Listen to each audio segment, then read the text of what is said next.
నమస్కారం. లక్ష్మి చెప్పే కథలకు స్వాగతం. వీణులతో వీక్షించటానికి సిద్ధం కండి. ప్రియ సఖులు, ఇప్పుడు మనం ప్రముఖ సీనియర్ రచయిత శ్రీ పిఎస్ నారాయణ గారు రచించిన ప్రణవనాదం ధారావాహిక నుండి 5వ భాగం వినేద్దామండి. భోజనాలైన తర్వాత వచ్చిన వాళ్ళంతా వెళ్ళిపోయారు. వసుంధర అక్కయ్యలు పిల్లలు మాత్రమే ఉన్నారు. ఆయన అన్నదమ్ములు వెళ్ళిపోయారు. నీ గదిలోకి వెళ్ళి కాస్త విశ్రాంతి తీసుకోమ్మా, పొద్దున అనగా లేచావు అంది వసుంధర. స్పందనకు కాసేపు వెళ్ళి పడుకోవాలనే ఉంది. పొద్దుటి నుండి వాళ్ళు వీళ్ళు పలకరించటం, తన గురించి తన తల్లి గురించి ఆరాలు తీయటంతో కాస్త చిరాగ్గానే ఉంది. వాళ్ళు అడిగిన వాటిలో ఎన్నో అర్థం లేని ప్రశ్నలు. అయినా సంయమనంతో సమాధానాలు చెప్పింది. వసుంధర ఆ మాట అనడంతో వెంటనే వెళ్ళి తన గదిలో పడుకుంది. తలుపుకు బోల్టు పెట్టేద్దామా అనుకుంది, కానీ ఇంట్లో అంతమంది బంధువులు ఉండగా అలా చేయటం సభ్యతగా ఉండదేమోననిపించి దగ్గరకు వేసి మంచం మీద వాలిపోయింది. ఇంతమంది మధ్య ఉన్న తన తల్లే ప్రతి క్షణం గుర్తుకొస్తున్నది. ఆమెతో తనది 27 సంవత్సరాల అనుబంధం. పసి వయసులో జరిగింది తెలియకపోవచ్చు, కానీ కాస్త వయసు వచ్చేటప్పటికి అర్థమైంది తనకు ఆమె అమ్మే కాదు, నాన్న కూడా అని. అలా తెలుసుకున్న తర్వాత ఎన్నడూ తండ్రిని గురించి ఆలోచించలేదు. తనకు ముఖ్యమైన వ్యక్తులు అమ్మ, అమ్మమ్మ, తాతయ్య మాత్రమే అనుకుంది. తలుపు తెరుచుకుంటున్న శబ్దమైంది. తల తిప్పితే ప్రతాప్ లోపలికొస్తూ కనపడ్డాడు. తలుపు వేసుకుని ఒంటరిగా పడుకున్న తన గదిలోకి అతడు రావటం ఆమెకు చికాకు వేయటమే కాదు, చర్రున కోపం వచ్చింది. విసురుగా లేచి కూర్చుంది.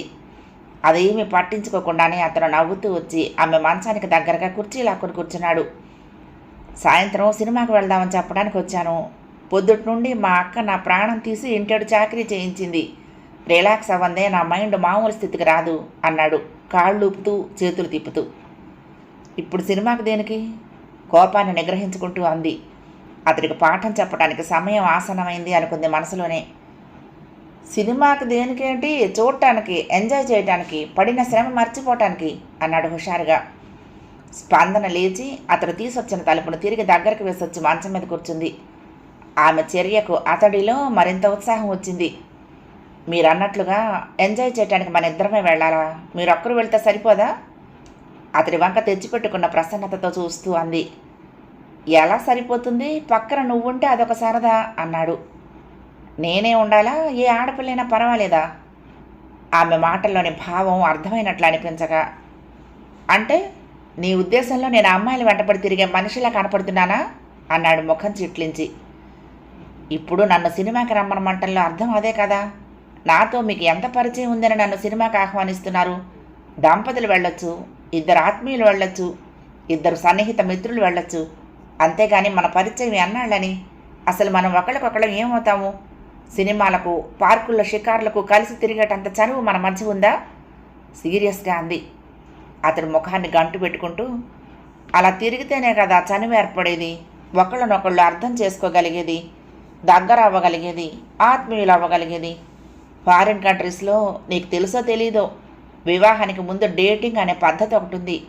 కాబోయే భార్యాభర్తలు ఒకళ్ళనొకళ్ళు తెలుసుకునేటందుకు ఏర్పరచుకున్న ఓ ప్రక్రియ అది అన్నాడు. అంటే మన ఇద్దరం ఇప్పుడు డేటింగ్ చేయాలనా? స్పందన పకపకా నవ్వింది. గోదాలోకి దిగనేకూడదు, దిగిన తర్వాత భయపడాల్సిన అవసరమే లేదు. అతడు అసలు విషయంలోకి వచ్చాడు కాబట్టి తన మనసు కూడా అతడికి తెలిసొచ్చేలా చెప్పక తప్పదు.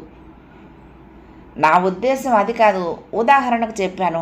నా మేనకోడలుగా నిన్ను ఆహ్వానించాను. మా ఇంటి మనిషిగా నిన్ను సినిమాకి రమ్మన్నాను. నాకు నచ్చిన మనిషిగా నీతో సరదాగా ఉండాలని అనుకున్నాను. నాకు గౌరవ మర్యాదలంటే ఏమిటో తెలుసు, ఎవరితో ఎలా ప్రవర్తించాలోనో తెలుసు అన్నాడు. మరి అన్నీ తెలిసిన వాడివైతే నేను ఒంటరిగా ఈ గదిలో పడుకుని ఉన్నప్పుడు తలుపు తోసుకుంటూ లోపలికి వచ్చేవాడివే కాదు, తలుపు చప్పుడు చేసి నేను తీస్తే వచ్చేవాడివి, నేను రమ్మనమంటే వచ్చేవాడివి. ఆమె కళ్ళు ఎర్రబట్ట మొదలుపెట్టాయి. ఆమె మాటలకు అతడి ముఖం కందింది. నా మేనకోడల గదిలోకి రావడానికి నాకు అనుమతి కావాల్సి వస్తుందని నేను అనుకోలేదు అన్నాడు రోషంగా. ఖచ్చితంగా కావాలి. నా గదిలోకే కాదు, మీ అక్కయ్య గదిలోకి వెళ్ళాలన్నా తలుపులు వేసున్నప్పుడు అనుమతి తీసుకోవటం మీ విధి. దృఢంగా ఉంది ఆమె కంఠం. మా అక్క నీలాగా ఫోజు కొట్టదు. ఇందులో ఫోజు కొడుతున్నదేముంది? నేను ఒక మంచి పద్ధతి గురించి చెప్తున్నాను. అలాగే నన్ను మాట మాటికి బయటకు వస్తావా, సినిమాకి వెళదావా, స్కూటర్ ఎక్కుతావా అని అడగొద్దు. నాకు అలాంటివి నచ్చవు. నేను ఓ నిబద్ధతతో పెరిగిన దాన్ని అంది. అంటే నేను జులై వెధవనా నీ ఉద్దేశం? అతడికి కోపం వచ్చింది ఆమె మాటలకు. కుర్చీలో నుంచి విసిరిగా లేచాడు. నేను అనలేదు ఆ మాట. ఇతరులతో మర్యాదగాను హుందాగాను ప్రవర్తించటం నేర్చుకోమని చెప్తున్నాను అంది. అవునులే, బీఈడి చదివావు కదా, పిల్లలకే కాదు పెద్దలకు క్లాసులు తీసుకోవటం అలవాటు అన్నమాట. సారీ, ఈసారి లోపలికి వచ్చేటప్పుడు ఒక్కసారి కాదు 10 సార్లు నీ అనుమతి తీసుకునే వస్తాను. మీరు బీకాం చదివి అన్నిటికీ లెక్కలు లాభ నష్టాలు వేయటం లేదా? అలాగే అంది విసురుగా. ఆ మాట వింటూనే లేచి చెరచెర ఆ గదిలో నుంచి వెళ్ళిపోయాడు ప్రతాప్. రాత్రి 10 గంటలైంది. పగలంతా ఉక్కిరి బిక్కిరి అయినట్లుంది అంతమంది కొత్త వాళ్ళ నడుమ. అందున ప్రతాప్ తన గదిలోకి వచ్చి వెళ్ళిన తర్వాత మనసంతా పూర్తిగా కలుషితమైపోయింది. ఎవరి ఆలోచనలు వాళ్ళ పరిధిలోనే ఉంటే తనకే ఇబ్బంది లేదు. లేదు, ఆ గీతలు దాటి తనను ఆక్రమించడానికి ప్రయత్నిస్తే వాటిని కత్తిరించక తప్పదు. వాళ్ళ కోసం తన జీవన విధానాన్ని, తన తల్లి నేర్పిన విలువల్ని నాశనం చేసుకోవలసిన అవసరం లేదు. తనకు ఈ ఇల్లు ఓ బంగారు పంజరంలా కనిపిస్తున్నది. తన ఇష్టాయిష్టాలకు విలువ ఉండదనిపిస్తోంది. తన తల్లి తనకు ఏర్పరిచిన దారికే భంగం కలిగేలా ఉంది. ఆమెకు అసహనంగా ఉంది. లేచి వెళ్ళి తలుపు లోపల బోల్ట్ పెట్టింది. తిరిగి మంచం మీద పడుకుని సెల్ తీసి ఇంటికి ఫోన్ చేసింది. మాణిక్యం కంఠం గుర్తుపడుతూనే, నువ్వు వెంటనే మూర్తి గారింటికి వెళ్ళి మా నాన్నకు ఫోన్ చేయమన్నానని చెప్పు అంది త్వరగా. ఏమనమ్మా అంది ఆత్రంగా మాణిక్యం. ఆయనకు తెలుసులే అని సెల్ ఆఫ్ చేస్తూ ఉంటే ఆమె మనసు ఎంతో తేలికైనట్లు అనిపించింది. దిండు మీద ఉన్న దుప్పటిని తీసుకుని కప్పుకుంటూ ఓసారి అమ్మను అవ్వను తలుచుకుంది. మర్నాడు ఉదయం 7 గంటలకు జగన్నాథానికి ఫోన్ వచ్చింది. నమస్కారం అండి, నేను మూర్తినండి, ఆదోన్ నుంచి మాట్లాడుతున్నాను. ఒక్కసారి స్పందన గారిని పిలుస్తారా అన్నాడు. ఒక్క నిమిషం. అమ్మా స్పందన, ఆదోని నుంచి మూర్తి గారు మాట్లాడుతున్నారు.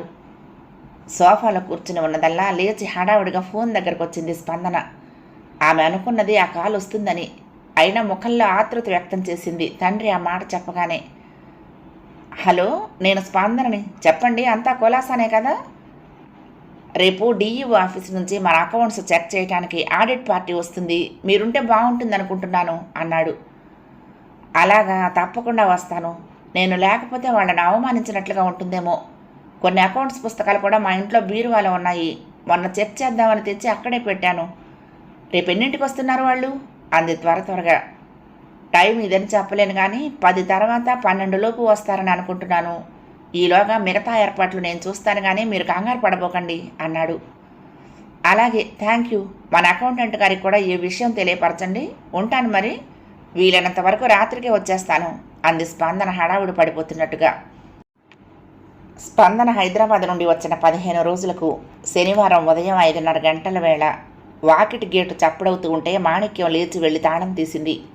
వచ్చింది జగన్నాథం. ఆయన అకస్మాత్ రాక స్పందనకు కాస్తంత వింతగానే తోచింది. తను హైదరాబాద్ నుంచి వచ్చినప్పటి నుండి దాదాపు 2 రోజులకు ఒకసారైనా ఫోన్ చేస్తూనే ఉన్నాడు. మొన్న ఫోన్ చేసినప్పుడు కూడా ఆయన వస్తున్నట్టుగా చెప్పలేదు. 2 నిమిషాలు కళ్ళు మూసుకుని తన్మయంగా కూతురు వంక చూశాడు జగన్నాథం. ఎందుకో నిన్ను చూడాలనిపించింది. నీకు దూరంగా ఉన్న నాకు మనసు ప్రశాంతంగా ఉండటం లేదు. అందుకే వెంటనే బయలుదేరాను అన్నాడు బాధాతప్త కంఠంతో. విచిత్రంగా చూసింది తండ్రి వంక.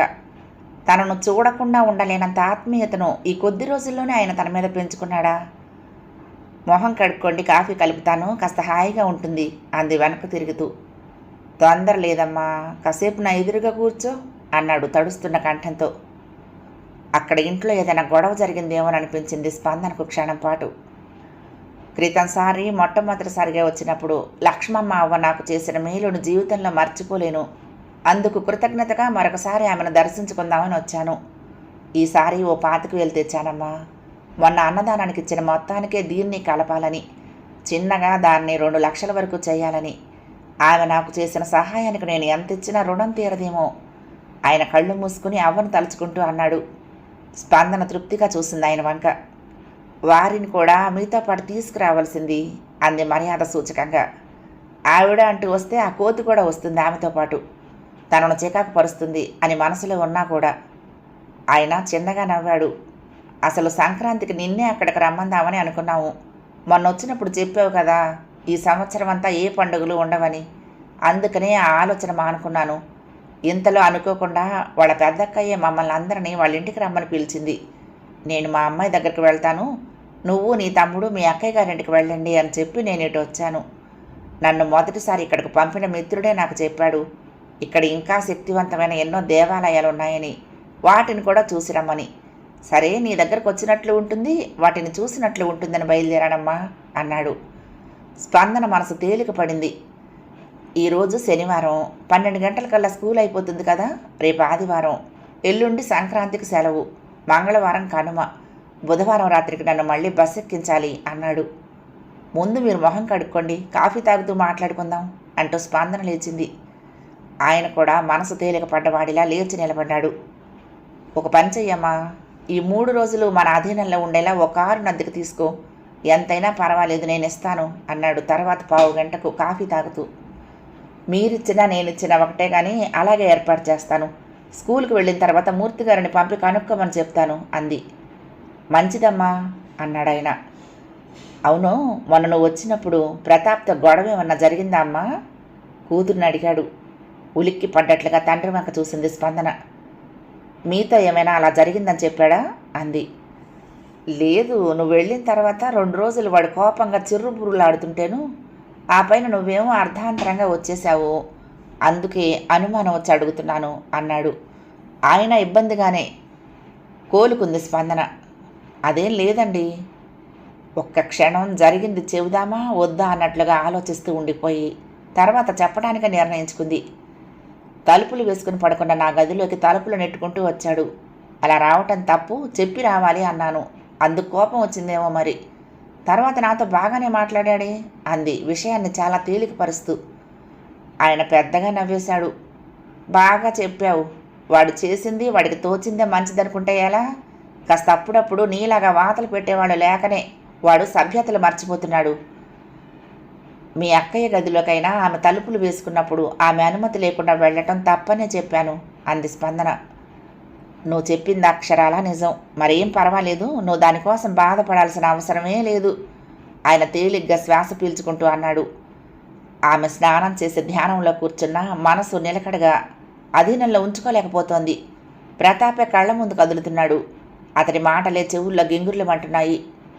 స్కూలుకు వెళ్తూనే మూర్తికి కారు సంగతి చెప్పి, మధ్యాహ్నం మంత్రాలయం వెళ్దామండి, అమ్మను కూడా తీసుకురండి, ఎలాగో కారులో వెళ్తున్నాగా అంది. నాన్నగారు వచ్చినప్పుడు మీ ఇద్దరే వెళ్ళటం బాగుంటుంది అన్నాడు మూర్తి. మీకంటే ఆయన నాకు ఎక్కువ కాదు, చటుక్కున అని మరుక్షణంలోనే తను తొందరపడి నోరు జారానా అన్నట్టుగా బిగుసుకుపోయింది. కనురెప్పలార్పటం మర్చిపోయి అతడిని చూస్తూ ఉండిపోయింది. అలా ఎందుకు అన్నదో కూడా తెలియనంత అయోమయంలో పడిపోయింది. మూర్తి విచిత్రంగా చూశాడు ఆమె ముఖంలోకి ఆ మాట వింటూనే. తర్వాత కొద్ది క్షణాల్లోనే, మీ క్రికెట్ మ్యాచ్ల విషయంలో ఏదో ప్రోగ్రాం మారిందన్నారు మొన్న, ఏమిటది అంది తడబడుతూ మాట మార్చి. మూర్తి ఇబ్బందిగా చూశాడు. జిల్లా కేంద్రంలో అన్ని స్కూళ్లకు పోటీలు నిర్వహించడం కష్టమని, ముఖ్యమైన మండల కేంద్రాలలో ప్రిలిమినరీస్ నాకౌట్ పద్ధతిని నిర్వహించి ఆఖరిగా ఓ 8 టీములను కర్నూలులో ఆడమంటారట. వాటిని కూడా 2 బ్యాచ్లుగా చేసి 2 నుంచి 2 టీములు ఫైనల్కు సెమీఫైనల్కు వచ్చేలా చూస్తారు. ఆ తర్వాత మరొక శుభవార్త ఏమిటంటే, అక్కడికి వచ్చిన 8 టీముల్లో నుంచి 15 మంది మంచి ఆటగాళ్లను ఎన్నుకొని దాన్ని జిల్లా టీముగా నిర్ణయిస్తారు. వాళ్ళు ఇతర జిల్లా టీములతో ఆడాలి. ఆ 15 మందిలో మన వాళ్ళు కనీసం 3-4 ఉండాలని నా కోరిక. మన స్కూలు పేరు దాంతో జిల్లా అంతా మారుమోగుతుంది. అతడి మాటలకు ఆమె కళ్ళు ఆనందంతో మెరిశాయి. బహుశా త్వరలోనే ప్రతి ఆదివారం ఇక్కడ ఒక స్కూల్ టీంతో ఆడేలా షెడ్యూల్ రావచ్చు. ఇక్కడ స్కూళ్ళన్నింటినీ జయిస్తేనే మనం జిల్లా కేంద్రంలో కాలు పెట్టగలిగేది అన్నాడు. రాత్రి 7:30 రథోత్సవం ప్రారంభం కావటానికి ఇంకా అరగంట సమయం అయింది. రాఘవేంద్ర స్వామి మఠంలో ఎటు చూసినా జనమే. శనివారం ఆదివారం ఎప్పుడూ ఎక్కువే ఉంటారు. తను ఇంతకుముందు చాలాసార్లు వచ్చింది. సామాన్యంగా సెలవు రోజుల్లో తను ఏ గుడికి వెళ్ళదు. అంతమంది జనంలో ప్రశాంతత లభించదని, దైవ దర్శనం సరిగ్గా జరగదని ఆమె భయం. కానీ తండ్రి రావటంతో ఇప్పుడు రాక తప్పలేదు. మూర్తి రానన్నాడు అతడి తల్లికి ఆయాసంగా ఉండటంతో. సాయంత్రం మంత్రాలయం బయలుదేరబోయే ముందు స్పందన వాళ్ళ ఇంటికి వెళ్ళి ఆమెను చూసొచ్చింది. ఆయాసం అంత ఉధృతంగా లేదు కానీ కాస్త ఇబ్బంది పడుతూనే ఉందామె. పోనీ మాణిక్యాన్ని ఉంచేదా అడిగింది స్పందన. ఎందుకండి, పెందలాడే వెళ్ళి డాక్టర్ గారి దగ్గరికి వెళ్ళి ఇంజెక్షన్ వేయించుకొచ్చేస్తాను, తగ్గిపోతుంది. కంగారేం లేదు, మీరు వెళ్ళిరండి అన్నాడు మూర్తి. తల్లి సమస్యకు అతడు బాగా అలవాటు పడి ఉండటంతో. స్పందన తండ్రితో పాటు మాణిక్యాన్ని కళ్యాణిని కూడా తీసుకుని కారులో 4 గంటలకు మంత్రాలయం బయలుదేరింది. 5:30 కల్లా వచ్చారు అక్కడికి. తండ్రికి ఇంటి దగ్గరే చెప్పింది తెల్ల ధోవతి కట్టుకురమ్మనమని. రథోత్సవం అవ్వగానే తిరిగి వచ్చేయాలన్నది వాళ్ళ ఆలోచన. బృందావన దర్శనం అయిన తర్వాత తండ్రి కూతుళ్ళిద్దరూ ఓ పక్కగా ఖాళీగా ఉన్న చోట కూర్చున్నారు. క్రచ్చి చంకన పెట్టుకుని కళ్యాణి చిన్నగా ఇంకా ప్రదక్షిణలు చేస్తూనే ఉంది. మాణిక్యం ఆ అమ్మాయికి తోడుగా ఉంది. నాకు ఇప్పుడు ప్రశాంతంగా ఉందమ్మా. ఎంతో మనస్తాపం కలిగిస్తూ ఇంట్లో చిన్న చిన్న సంఘటనలు జరుగుతున్నాయి. వాటిని మర్చిపోవటానికే వాళ్ళన్నట్టు పంపించి నేను నీ దగ్గరకు వచ్చింది. తండ్రి ముఖంలోకి కన్నార్పకుండా చూస్తూ ఉండిపోయింది. అవి తన మూలకంగా జరగటం లేదు కదా అనే అనుమానం మనసును పీకుతున్నా. ఏ విషయంలో? కొద్దిసేపటి తర్వాత అడిగింది. మామూలే, కొత్త విషయం ఏమీ లేదు, ఎప్పుడూ జరుగుతున్న రామాయణమే. అదే, ఏ విషయంలోనని రెట్టించింది. వసుంధర పెద్దక్కయ్య ఒకరోజు వచ్చి చెల్లెలతో గొడవ పడింది. ఆమెకు శ్యామలను ప్రతాప్కిచ్చి పెళ్లి చేయాలనేది కోరిక. మొన్నటిదాకా సుముఖంగా ఉన్న ప్రతాప్ ఇప్పుడు అందుకు అంగీకరించడం లేదు చెప్పాడు. కారణం?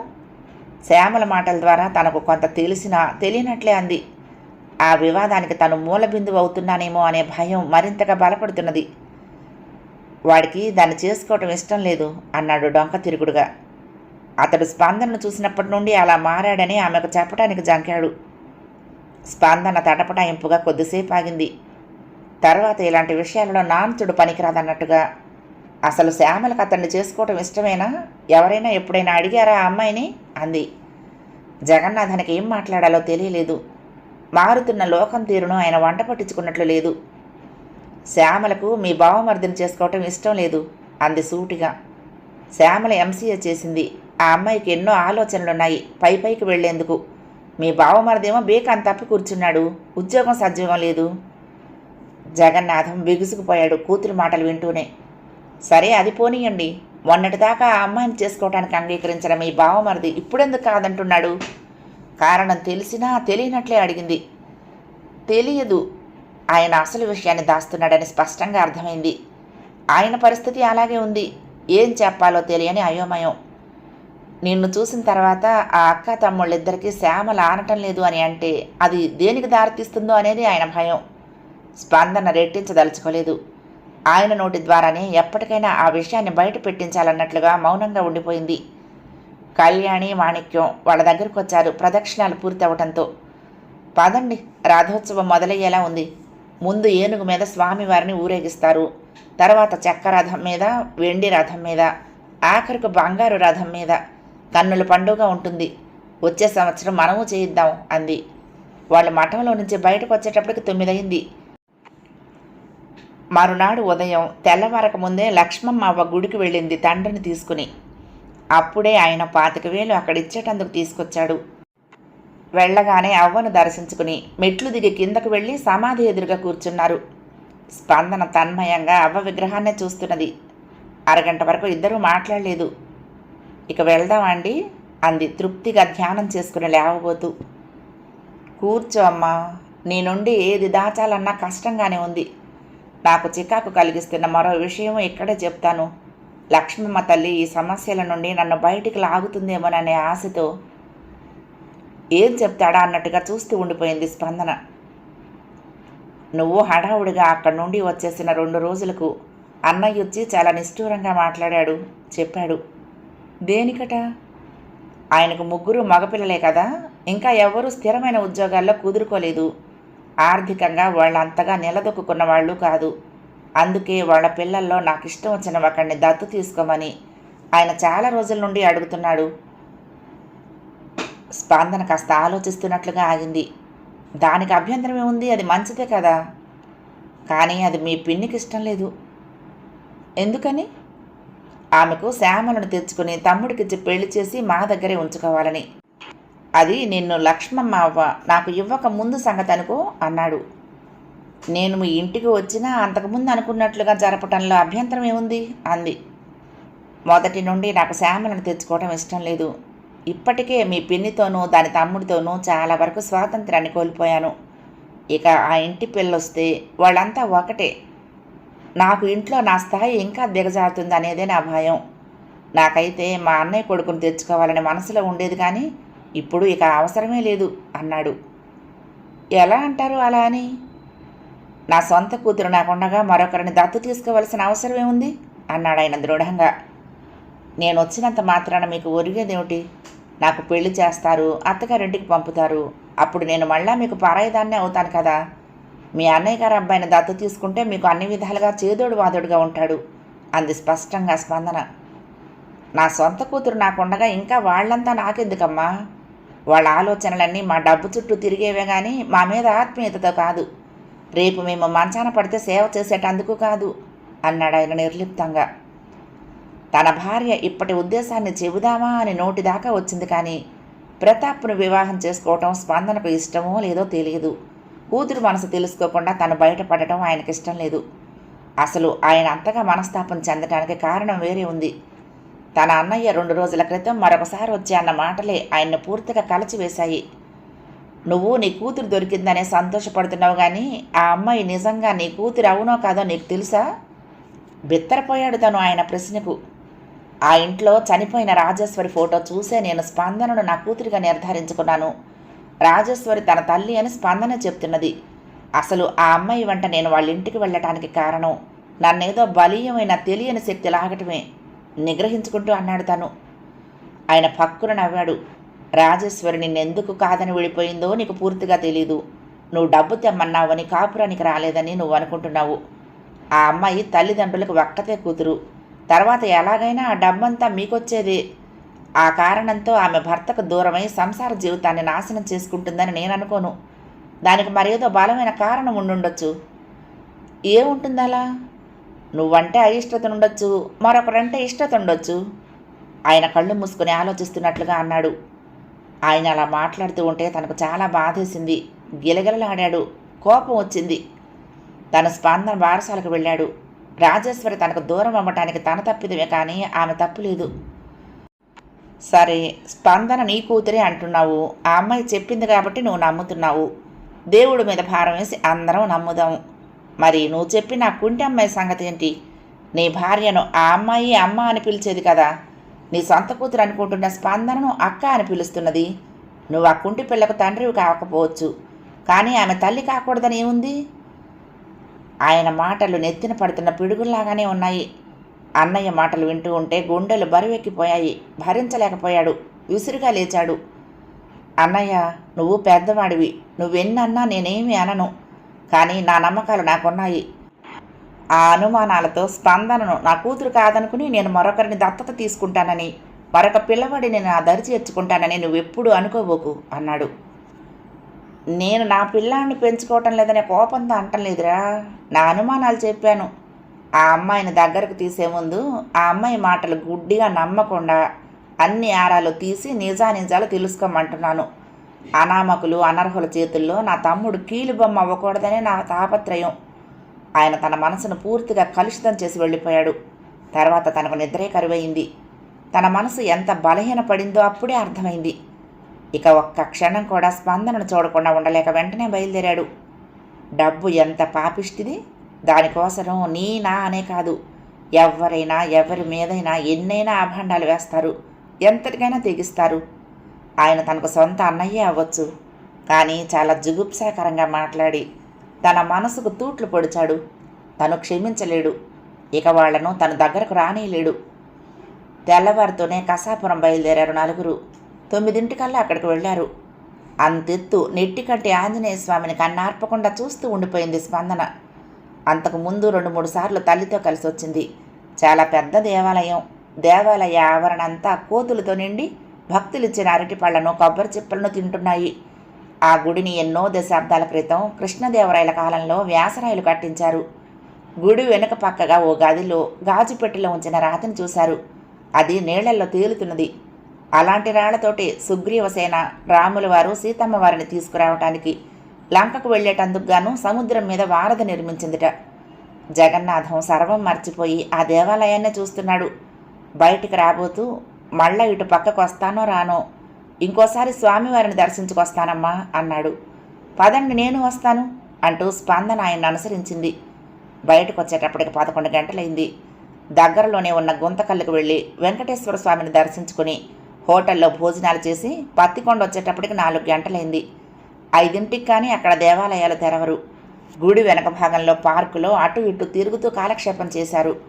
అక్కడ జీవకళతో ఉన్న బొమ్మలను చూస్తూ కాఫీ తాగుతూ ఉండగా జగన్నాథం కూతురితో, నేను హైదరాబాదులో అంతమంది నా వాళ్ల మధ్య ఉన్నా ప్రశాంతంగా గడపలేకపోతున్నాను. నువ్వు ఆదోనిలో నీ వాళ్ళంటూ ఒక్కరూ లేని ప్రదేశంలో ఒంటరిగా ఎలా ఉండగలుగుతున్నావమ్మా? కూతుర్ని ఆప్యాయంగా చూస్తూ అన్నాడు. స్పందన కళ్ళు మూసుకుని ఉండిపోయింది 2 నిమిషాల వరకు. అందరూ నా వాళ్లే అనుకుంటే ఒంటరితనం ఎక్కడుంటుంది? అమ్మ భౌతికంగా నా పక్కన లేకపోవచ్చు, కానీ ఆమె నా పక్కన ఉన్నదన్న భావనే నన్ను ఉత్తేజితురాల్ని చేస్తుంది. అలాగే లక్ష్మమ్మ అవ్వ నాకు ధైర్యాన్ని ఇచ్చి ముందుకు అడుగు వేసేలా చేస్తూ ఉంటుంది. ఇక అన్నింటికి మించి ఓంకారనాదం నా చుట్టూ కవచంలా ఎప్పుడూ నన్ను అంటిపెట్టుకునే ఉంటుంది. సమస్యలు మనిషి అన్న ప్రతివాడికి వస్తాయి. వాటిని తట్టుకునే శక్తే మనకు కావలసింది. ఆ శక్తి కోసమే మనం భగవంతుడిని ప్రార్థించటం. ఎప్పుడూ మనం దేవుడిని మనసు నిండా కోరికలు నింపుకొని వాటిని తీర్చమంటూ ప్రార్థించకూడదు. ఆయనకు మనం విన్నవించుకోవలసింది మన మనసుకు ప్రశాంతత చేకూర్చమనే, ఎటువంటి ఆటుపోట్లనైనా అధిగమించే శక్తిని ప్రసాదించమనే. అప్పుడు మనకు దేనికి దిగులు లేదు అంది. కూతురి వంకే తన్మయంగా చూస్తూ ఉండిపోయాడు జగన్నాథం. దేవాలయాలు తెరిచిన తర్వాత దర్శనం చేసుకుని ఇంటికి వచ్చేటప్పటికి 8 అయింది. ఇంట్లోకి వస్తూనే స్పందన చెప్పింది, రేపు మనకిక కారు అవసరం లేదు, రావద్దని చెప్పాను. దగ్గరలోనే మంగరాయ ఆంజనేయ స్వామి గుడి ఉంది, దాన్ని ఆటోలో వెళ్ళి చూద్దాము. రణమండల ఆంజనేయ స్వామి గుడి కూడా చాలా ప్రసిద్ధి చెందిందే, కానీ అది కొండ మీద 500కు పైగా మెట్లు ఎక్కాలి, మీరు ఎక్కలేరు అంది. మర్నాడు రాత్రి ఆయన్ను అనుకున్నట్లుగానే హైదరాబాద్కు హైటెక్ బస్సు ఎక్కించింది స్పందన. శనివారం ఉదయం స్కూల్కి వస్తూనే మూర్తిని పిలిచి, రేపు మీ ప్రోగ్రాం ఏమిటి అడిగింది స్పందన. అప్పటికి స్పందన తండ్రి ఆదోని వచ్చి వెళ్ళి 10 రోజులు దాటింది. పై ఆదివారమే మన క్రికెట్ టీంకి, ఇక్కడ గవర్నమెంట్ హై స్కూల్ టీంకి మ్యాచ్ ఉంది. అదే మొదటిది. రేపు మన వాళ్ళ చేత బాగా ప్రాక్టీస్ చేయించాలి అన్నాడు. డ్రిల్ మాస్టర్ని ఉదయం 10ంటికల్లా వచ్చి మొదలు పెట్టించమనండి ప్రాక్టీస్. మీరు 10 తర్వాత వారితో కలుదురు కానీ చీకటితో బయలుదేరి మనం బుడుములు దొడ్డు వెళ్ళొద్దాం అంది చిన్నగా తల ఉంచుకుని. ఇప్పుడు అక్కడికి వెళ్ళటం అంత అవసరమా అన్నాడు మూర్తి. మనకు సమస్యలు వచ్చినప్పుడే కదా దేవుడు గుర్తుకొచ్చేది. నవ్వుతూ తలెత్తి అతడిని చూస్తూ అంది. మీ సమస్యలన్నీ లక్ష్మమ్మ అవ్వ తీరుస్తూ ఉండగా మధ్యలో ఆంజనేయ స్వామి ఎందుకు వచ్చాడు? మూర్తి నవ్వుతూ అడిగాడు. నా సమస్యలేవి నేను అవ్వకు చెప్పుకోను, వాటిని ఆమె కనిపెట్టి తీరుస్తూ ఉంటుంది.